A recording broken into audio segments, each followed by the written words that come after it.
What we've done is moved from personal, human, open-ended self-expression to completely market and computer-friendly, regimented and conformist expression. And that's because we've turned the net from a venue for self-expression to a way to render ourselves up onto the market. As a result, the internet does not foster humanity.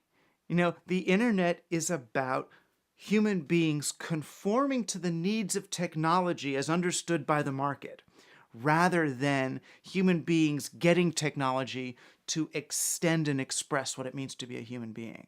There's some people who would like criticize this whole idea, that they would say that they'd want, go down the traditional route, that this is, that fans are going to get tired of this. It's just something that's new, that's not resilient. Yeah. How do you respond to those kinds of criticisms? I don't know. Maybe they. To be honest, I can't say anything to them people because they're living in the past, realistically. Because the internet plays a big part in not just music, but in all aspects of the media. So I would love to say and come up with a kind of a saying to say to them, but facts are facts. So they just need to move with us. And you got a bunch of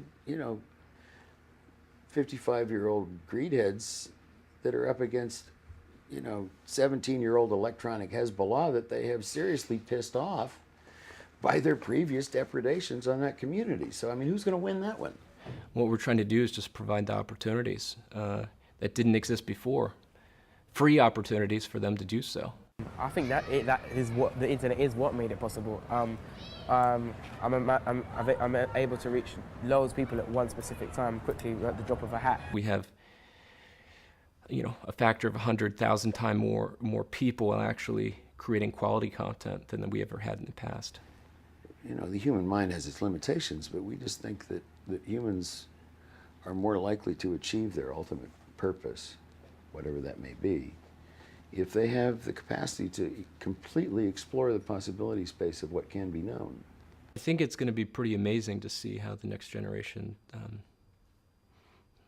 guess, evolves, if you want to call it that, because of their access to technology, but ultimately their access to information.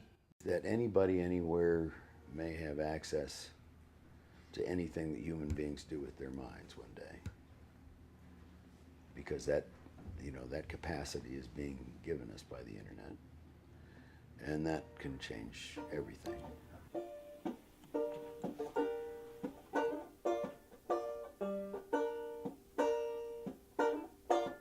Technology definitely plays a huge role in getting art out there in the public. That's basically how we communicate nowadays, as kind of sad as it is. There's something about the internet that's quite big. You can just upload it online and have it there. I can take a camera and I don't have to know much about it, but I can make my movie.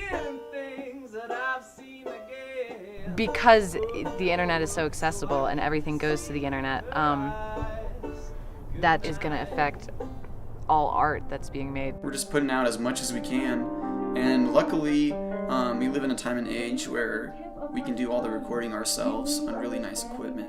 It's taking the music to a place of celebration that it's never been before. It's taking it straight to the heart of the people. But words are our roots.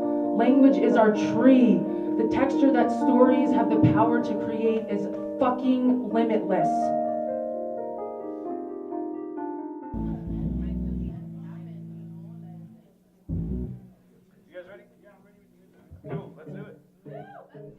Now, in the modern time of music, the creative middle class of America is putting together lots of bands and lots of musical outlets in terms of people making records on their own, or like I just said, bands. And this record is just another band from middle class creative America putting out a record. However, it's 7 records. Wavelength of Goodbye is a 77-track psychedelic journey which goes in and out of several different genres, several different musicians. It's a collaborative effort to make a statement. An oversaturated album for an oversaturated music industry. The whole idea is just kind of crazy, and as such, the project itself becomes this sort of, rolling energy that's really interesting. I think there's a challenge there that the guys just kind of latched onto immediately. The thrill of that challenge and the fun of doing the music. I think part of it is also having the studio so close to the band's home, in the home, We just think these are really just outrageous numbers that are just fun to play with, because if you're going to do something, just go big. So many people in life just go with the standard 11 songs, 12 songs, It's got to be perfect and overproduced. Like, we're going to have the produced stuff, but we're also going to have the lo-fi, just crap on there. And I think that's awesome. I think it's more than just 7 records. It's Japanese noise pop to folkloric mystical music to joke hip-hop tracks and Peruvian shamans, Native American people, jams and tunes from other artists and collaborations, crazy rap songs. Einstein's theory of relativity is all going to be included in that album. To well-crafted songwriting in which a 6-piece band is all putting in their arranged parts.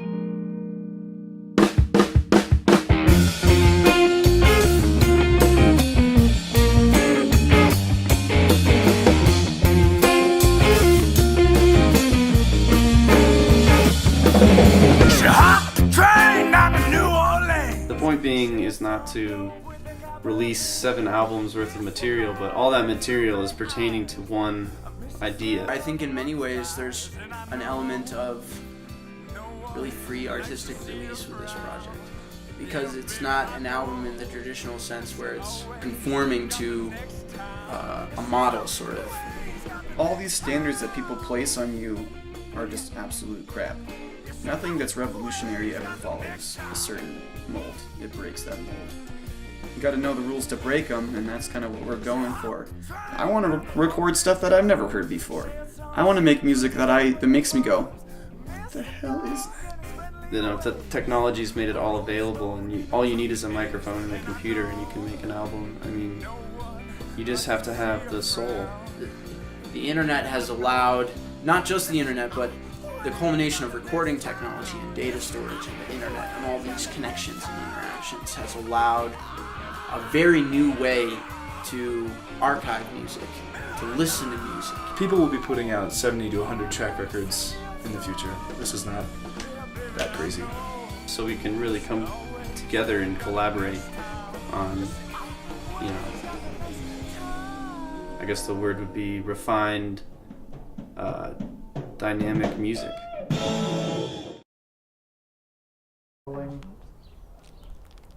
Action. I don't know what we're doing. Comedy, sketch is a group of students, actors, aspiring directors, writers, who have all joined together to write a very different kind of comedy sketch, which involves a lot of different ideas from a lot of different people.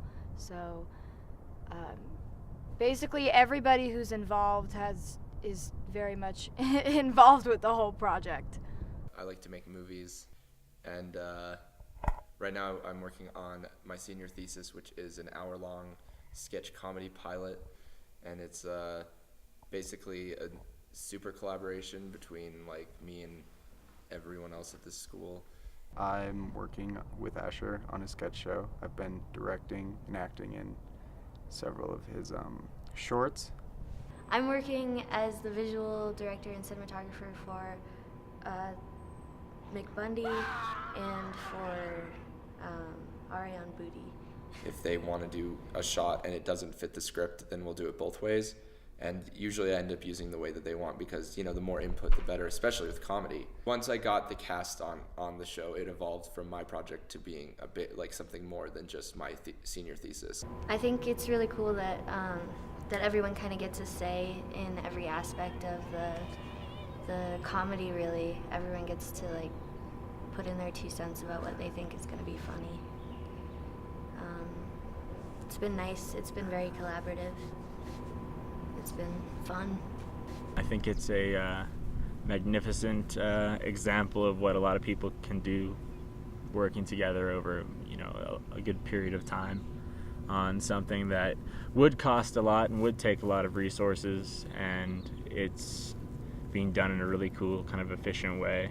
I really think that the way that Hollywood did it is just like they consume so much, and it just costs so much money. I mean, really the budget for this, I mean, yes, you know, granted everyone has been dedicating their time for free, but so I haven't really been paying anyone, but like the cost of the show in terms of props and locations and stuff was virtually free. Maybe we spent about $500, and most of that would be like craft services for like the long shoots. But like as a writer, I feel like, especially in this generation, we have the only thing that's constraining us or limiting us at this point is our imagination. Now it gets personal. I think people get afraid when they see a younger generation come up and they're producing things that took them so much more money and time to produce when they were kind of starting out. So in a way, it kind of, I think for those people, they look at it like it kind of cheapens it, but I think in reality it doesn't. It just puts everybody on a level playing field. This project works because we can share it a lot easier than we could, I would say, like 20 years ago. I think that we can't completely get rid of the industry, but we can phase it out to a point to where we don't depend or need the industry to get anything we make out to the general public. And I feel like Hollywood really is like 90% industry. It's 90% business, and they want to keep it that way. They don't like this new movement of, oh, now everyone can make movies. Oh, now even like kids with just basic home computers can add explosions and like decent CGI to things. Like, they don't like that. That's very threatening. I do a lot of my own CGI stuff, and that 10 years ago, you'd have to go to like ILM to get animators to animate things and to like, you know, create explosions, and they'd have to be there on set and like show you how to film things. And nowadays it's all a matter of shooting it, bringing it into After Effects and throwing something on top of it and masking it out and, you know, getting it to sync up with everything that you need. When you have something standardized, then you control it. So Hollywood wants to keep this monopoly on film, but it's just not going to happen. People who want to make films are artists. People who want, they're not businessmen. People who actually care about making films do not care about the profits. We've got to be the people who are striving for new ways to like tell stories and illustrate things, and they can worry about like the new way of capturing it, I guess. Cool. We're here for artists for positive social change. Yes. I'm a new media producer, which means, I essentially do everything. Make some noise for positive social change. Come on! Yeah! When I make a movie, I write the script, I shoot it, I find the music for it, I edit it. It's just the new way of doing things, and that's sort of the title I'd like to go by.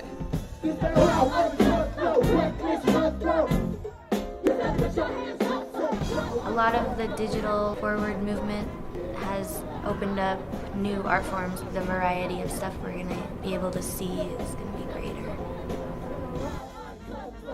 It's kind of like a free form, just like comedy art piece, I guess you could say.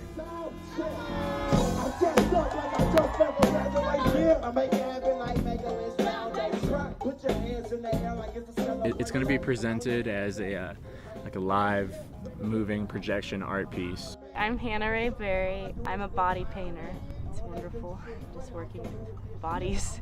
And then I have this new projection mapping software that lets you map all kinds of shapes, and it's actually really easy, and it's so easy that it's scary because you can do so many cool things with it. We're getting all this technology, and it's available for everyone to use, and people are using it in the right forms, and everyone's doing it, and there's all this new creativity that we didn't even think was possible.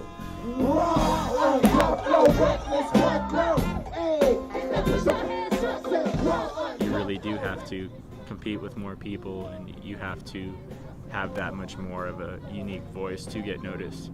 So it just changes the whole process altogether, I think. I think we have some shameless orgasms in our world, but I think that's become part of the renaissance happening nowadays. And it's really, you know, it is a renaissance, but there is that sort of section of shameless orgasm that's happening with everything. Hollywood isn't a mystery, music recording isn't a mystery. We can embrace it and experiment with it. Having all these different tools and ways to combine, it's just, the things you can make are really unlimited. You can pretty much make almost anything with just a little bit more imagination now, so.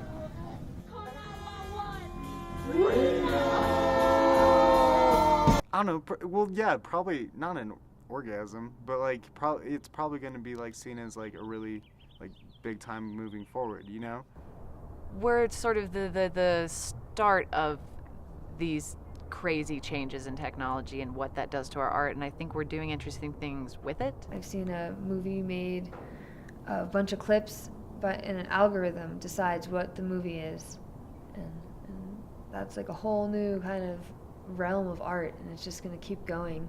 Most 10-year-olds these days have access to a camera, if not have a camera in their phone.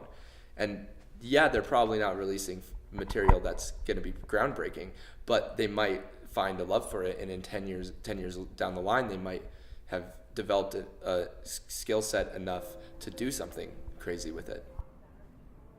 And I'm rolling.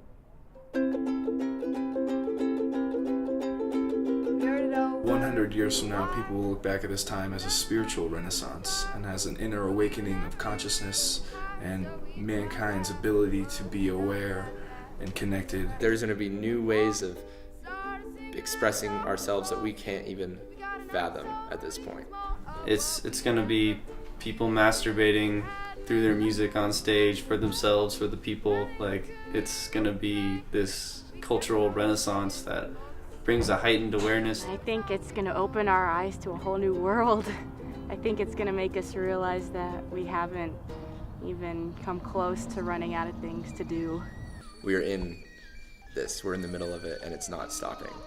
And it's our responsibility to take it back and to make it into art again.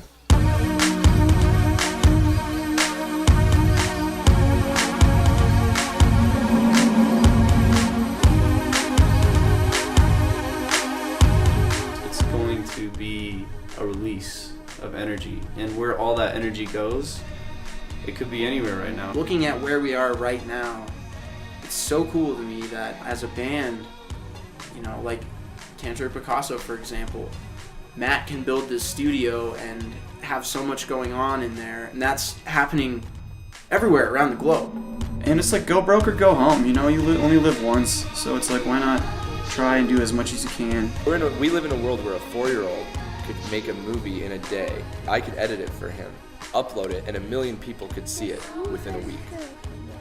Making new things will never be a wasted effort. Even if you make the shittiest movie on earth, you made something. You still made something. This kind of goal to create something new that's never before seen, just for the sake of doing it, I guess. When you're being beaten down with these negative mantras and the music is reflecting, you know, the ugliness of humanity, you know, that's where the music is starting to die, finally. We're gonna be amazed, and it's gonna change the world. Yeah, it's gonna make us value the world more, finally. The economy sucks, but at least we can make art. Yo. Do you think that's good? Now I don't know if it's the clothes, the hoes, or the cars that makes people rap like they're trapped inside of these bars. This shit ain't complicated, man, just be who you are. Too busy searching for the light, missing the fact that you're a star. Now who's got passion? Stand the hell up, cause I wanna hear somebody rapping who's got it inside their cuts. Now you can get intricate displaying your fancy cadences, but if you're not speaking the truth, you might as well not be saying shit. I said, who's gonna teach the kids? You out to blow up and get famous so you can get some new rims? All the money in the world can help you look like a star, but money can't buy you the heart to go and put inside your bars. And I like nice shit too. Believe me, I got a closet full of Nikes and a whole bunch of velour suits. Addicted to white tees and an icy earring like the whole youth population of hip-hop, but look beyond it when I record to these beats. Cause if I don't speak me, what's the difference between my lyrics and what you hear on MTV? People fear that if they're steering away from the mainstream, then their album won't sell. Well, I can give a fuck. I'm just gonna freestyle and spit what's in my gut. And if you want to, you can go and label me conscious, but just remember there's a kid at a bus stop beatboxing whose life will be affected by what's inside of his Walkman. In 100 years, when looking back at this generation, this era of art, do you think that we'll see it as a type of digital renaissance or more of like a shameless orgasm of artwork? A little bit of both. It's a little bit of both. Yeah? I think, yeah. I mean, yeah. I don't know what else to say. I guess if there's anything that you should take from this is to just close your window and go fucking make something.